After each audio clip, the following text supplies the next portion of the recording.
Hello students, welcome to my YouTube channel. 10th class के students सभी का बहुत बहुत स्वागत है। और जो मैंने चैप्टर फर्स्ट स्टार्ट किया था, जो पहली बार आए हैं चैनल पर, अपनी चैनल पर जाइए, प्लेलिस्ट को ओपन करिए, 10th क्लास साइंस। उसमें मैंने बिल्कुल सीक्वेंसली फर्स्ट चैप्टर को डाल रखा है, बिल्कुल बेसिक से, क्योंकि डायरेक्टली अब आप इसको देखेंगे तो आपको समझ में नहीं आएगा। तो इसलिए प्लेलिस्ट पर जाइए और सारी वीडियो को देखिए, और बहुत अच्छे से उस पर एक्सप्लेन कर रखा है मैंने। और चैनल को सब्सक्राइब जरूर करिए। तो आज हम जो टाइप ऑफ केमिकल रिएक्शन है फर्स्ट चैप्टर का, उसको हम आगे बढ़ाएंगे। हमने कौन कौन सी टाइप देख ली, कॉम्बिनेशन देख ली, डीकॉम्बिनेशन देख ली, और डिस्प्लेसमेंट देख ली, और डबल डिस्प्लेसमेंट को भी अपन ने देख लिया था। आज हम देखेंगे जो दो टाइप हैं, एक्सोथर्मिक और एंडोथर्मिक। वैसे ये अलग से टाइप नहीं माने जाते, लेकिन इनको हम अलग से पढ़ लेते हैं। अब इनको कैसे पढ़ेंगे, एक्सोथर्मिक और एंडोथर्मिक। अब जो तरीका मैंने स्टार्टिंग से बताया था कि आपको कुछ नहीं करना, साइंस अगर समझनी है, केमिस्ट्री में अगर कुछ ज्ञान लेना है, तो सबसे पहले बेसिक को देखो। बेसिक क्या है कि सबसे पहले जो आपके सामने वर्ड दिया गया है, कौन सी रिएक्शन है, उसका मतलब समझो कि इसका मतलब क्या है।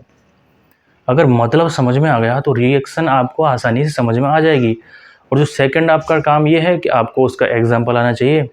एग्जाम्पल मैं यहाँ पर करा ही रहा हूँ हर रिएक्शन का, और उन एग्जाम्पल को करके देखो, आपको तुरंत समझ में आएगा कि ये रिएक्शन कैसे होती है। अब हम देखते हैं आज जो टाइप है एक्सोथर्मिक और एंडोथर्मिक। सिर्फ इन वर्ड से ही आपको एक्सप्लेन करके बता दूंगा मैं कि ये रिएक्शन किस टाइप से हो सकती हैं। इसलिए आप जिसको लॉन्ग टर्म के लिए हमेशा याद कर सकते हो, क्योंकि अगर हम रटेंगे कि एक्सोथर्मिक एंडोथर्मिक क्या होती हैं, तो इसको जल्द से हम भूल जाते हैं। लेकिन लंबे समय और हमेशा एग्जाम तक याद रखने के लिए उसको समझना ज़रूरी है, उसको गहराई तक जाकर उसकी रिएक्शंस को देखना ज़रूरी है। तो ध्यान से देखिए। अब स्टार्टिंग में हम देखते हैं, ये जो एनर्जी होती है ऊष्मा, ऊष्मा के आधार पर दो टाइप होते हैं, एक होती है एक्सोथर्मिक, एक होती है एंडोथर्मिक। अब इसका मतलब समझिए। अब आप देखोगे इसको दो पार्ट से मिलकर बना है, एक तो एक्सो और एक थर्मिक। ये नाम किन किन चीज़ों से बना है, एक तो एक्सो और एक थर्मिक। एक्सो का मतलब होता है एग्जिट। एक्सो का मतलब कहीं ना कहीं क्या होता है, एग्जिट। एग्जिट का मतलब बाहर निकलना।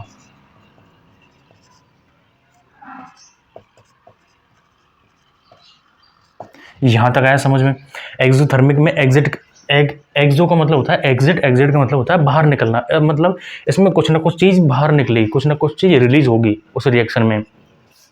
अब बाहर निकलेगी किसके साथ, प्रोडक्ट के साथ। कोई भी चीज़ रिलीज होती है तो कहाँ पर होती है, प्रोडक्ट में जाकर रिलीज होती है समझ में। एक्सोथर्मिक में एक्सो का मतलब होता है एग्जिट होना या फिर बाहर निकलना। अब बाहर क्या चीज़ निकलेगी, बाहर क्या चीज़ रिलीज होने वाली है, हमें ऐसी कौन सी चीज़ है जो प्रोडक्ट के साथ वो एक्स्ट्रा में मिलने वाली है। तो उसी के आधार पर अब हम देखेंगे ये जो थर्मिक होता है, थर्म यानी होता है ऊष्मा, एनर्जी। एनर्जी या फिर इसे हम बोलेंगे ऊष्मा या ऊर्जा। आया समझ में। अब इससे ज़्यादा एक्सप्लेन करने की जरूरत नहीं है। जो लोग कॉमन सेंस वाले हैं, जो स्टूडेंट थोड़ा भी कॉमन सेंस लगाते हैं, उन्हें अब बिल्कुल क्लियर हो गया होगा कैसे कि यहाँ पर एक्सोथर्मिक का मतलब क्या हुआ, एग्जिट, बाहर निकल रही है कोई चीज़ प्रोडक्ट में। अब क्या निकलेगी यहाँ पर, एनर्जी। तो अब इसकी डेफिनेशन हम खुद बना सकते हैं, इसको ये लंबे समय तक हम याद कर सकते हैं। अब हमें कोई प्रॉब्लम नहीं आने वाली। क्यों नहीं आने वाली, कि अगर हम इसकी डेफिनेशन बनाएंगे कि ऐसी रिएक्शन जिसके अंदर, जिस रिएक्शन के में उत्पाद के साथ साथ ऊष्मा भी हमें मिलती है, मतलब ऊष्मा का भी रिलीज होता है, ऊष्मा का भी उत्पादन होता है। जिन रिएक्शन में भी ऊष्मा का निर्माण होता है उत्पाद के साथ साथ जो एनर्जी का फॉर्मेशन होता है, उन रिएक्शन को क्या बोलेंगे, उनको बोलेंगे एक्सोथर्मिक। मतलब बाहर निकल रही है, क्या निकल रही है, ऊष्मा निकलेगी बाहर उस रिएक्शन के अंदर। तो ऐसी रिएक्शन को बोलेंगे एक्सोथर्मिक। अब एंडोथर्मिक, अब इसका जस्ट अपोजिट है। एंडो मतलब उसमें यूज हो रही है कहीं ना कहीं पर। अब यूज क्या होगी, यूज एनर्जी होगी।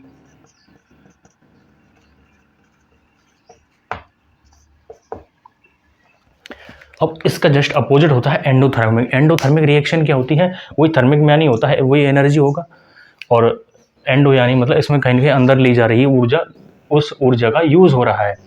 अब ये ऊर्जा, ये जो रिएक्शन है, इसे हम किस प्रकार डिफाइन कर सकते हैं, ऐसी रिएक्शन, ऐसी अभिक्रिया जिसमें ऊष्मा का योग होता है, मतलब वो रिएक्शन ऊष्मा के द्वारा ही होती है। बिना ऊष्मा के, बिना एनर्जी के उस रिएक्शन को करना बिल्कुल इम्पॉसिबल होता है। जो हमने देखी थी अपघटन अभिक्रिया, डीकॉम्बिनेशन रिएक्शन, उसी का ये टाइप कहा जाता है एक तरीका से, जिसमें हमने प्रकाशीय अपघटन, तापीय अपघटन और विद्युतीय अपघटन देखा था। तो प्रकाश क्या होता है? लाइट, उसे हम क्या बोलते हैं? एनर्जी। तो एनर्जी का इसमें क्या होता है? योग होता है, यूज होती है, कहीं ना कहीं ऐड होता है, एडिक्शन। तो उसके द्वारा ये रिएक्शन कंप्लीट होती है। यहाँ से दोनों चीज़ें क्लियर हो गई होंगी। अब हम देखते हैं एग्जाम्पल। अब एंडोथर्मिक, मतलब एंडोथर्मिक का सबसे अच्छा एग्जाम्पल है मेथेन गैस। उठाओ अपन सबसे पहले CH4 जो होती है मेथेन, अब इसका दहन करना हमें, इसको जला दो, दहन करेंगे तो क्या वर्ड ऐड होगी? ऑक्सीजन ऐड होगी। अब क्या निकलेगी इसमें? Carbon dioxide. मेथेन गैस को जलाएंगे तो क्या निकलेगी? कार्बन डाइऑक्साइड प्लस कुछ जलवाष्प भी निकलता है, और प्लस में निकलेगी एनर्जी, ऐसे हम बोलेंगे ऊष्मा या फिर ऊर्जा, प्लस में ई। मेथेन गैस है, मेथेन गैस का हमने दहन किया, मेथेन गैस को हमने जलाया, मेथेन गैस का दहन किया तो क्या बनेगी? कार्बन डाइऑक्साइड निकलती है, सभी को पता है। कुछ जलवाष्प भी निकलता है, ये जी गैस, और ये क्या होती है? एनर्जी। अब यहाँ पर एनर्जी का निर्माण हो रहा है, एनर्जी का फॉर्मेशन हो रहा है, ऊष्मा का कहीं ना कहीं पर यहाँ पर निर्माण हो रहा है, कहीं ना कहीं ऊष्मा इसमें निकल रही है। तो इस रिएक्शन को क्या बोलेंगे? एक्सोथर्मिक। एक्सोथर्मिक, एग्जिट हो रही है क्या? थर्मिक, थर्म यानी एनर्जी। अब इसका अगला एग्जांपल देख लेते हैं हम। वो अमोनिया का निर्माण करते हैं, जैसे N2 plus 3H2 is equal to 2NH3, plus में इसमें भी क्या निकलेगी? ऊर्जा या फिर ऊष्मा, हमें जिसे बोलते हैं एनर्जी। अमोनिया निर्माण की हैबर विधि होती है N2 plus 3H2 is equal to 2NH3। इसमें भी क्या निकलती है? इसमें भी ऊर्जा निकलती है, ऊर्जा निकलेगी, ऊर्जा का फॉर्मेशन हो रहा है प्रोडक्ट के साथ साथ। तो ये रिएक्शन कैसी हो जाएगी? इसे हम बोलेंगे एक्सोथर्मिक रिएक्शन। अपन जो रेस्पिरेशन करते हैं, जो मानव रेस्पिरेशन करता है, श्वसन करता है, जिसे हम बोलते हैं श्वसन, रेस्पिरेशन, वो भी एक कैसी रिएक्शन है? वो भी एक एक्सोथर्मिक है। उसमें भी ऊष्मा का निर्माण होता है, क्योंकि हम जो रेस्पिरेशन कर रहे हैं, हम जो श्वसन कर रहे हैं, इसमें हमें ऊर्जा की जरूरत होती है, इसीलिए हम श्वसन करते हैं। तो कहीं ना कहीं इससे हमें पता चल जाता है कि जो श्वसन क्रिया है, रेस्पिरेशन है, वो क्या होगा? वो भी होने वाला है एक्सोथर्मिक। तो यहाँ से एक्सोथर्मिक आपको समझ में आ गई होगी। रेस्पिरेशन को भी हम देख लेते हैं, नीचे लिख देता हूँ इसको, C6H12O6। ये जो ग्लूकोज हमारे ब्लड में होता है, अब ब्लड किसको टेक करता है? ऑक्सीजन को। 6O2 इज इक्वल टू क्या बनेगा? Carbon dioxide. कार्बन डाइऑक्साइड बाहर निकलती है, हम अंदर लेते हैं तो वो ऑक्सीजन है। ब्लड किसको लेता है? ऑक्सीजन को लेता है, और बाहर किसको देता है? कार्बन डाइऑक्साइड को। प्लस में कुछ जलवाष्प भी निकलेगा, प्लस में क्या निकले? एनर्जी, ऊष्मा। तो ये श्वसन की, रेस्पिरेशन की जो क्रिया है, ये भी कैसी होती है? ये भी एक ऊष्मा क्षेपी अभिक्रिया होती है। इसे हम हिंदी में बोलते हैं ऊष्मा क्षेपी अभिक्रिया। हिंदी वालों को लिए भी लिख देता हूँ मैं, ऊष्मा क्षेपी अभिक्रिया। अब ये होती है ऊष्मा शोषी अभिक्रिया।